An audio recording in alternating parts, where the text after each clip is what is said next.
This is the Polycom VVX 411 phone, and today we're going to show you how to make a simple conference call. What we're going to do is make a 3-digit telephone call. This is an example of an internal call, so we're calling from phone to phone, and the individual will answer. And as you can see in the bottom of these of the display is the soft keys. We should be able to hit more and go to conference.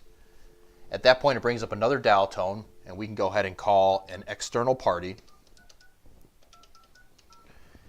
And what you'll see is when this individual answers, these soft keys again will change. Gets the option to introduce and say, hey, listen, I'm going to bring you on a call with my coworker. We'll hit more and then hit conference. As you can see, it'll say active conference. At this point, both parties are connected along with myself on this phone. So this is a 3-way conference call.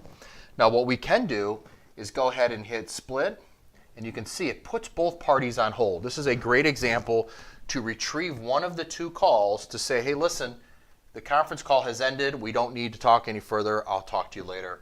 And then resume the call back here on the original call.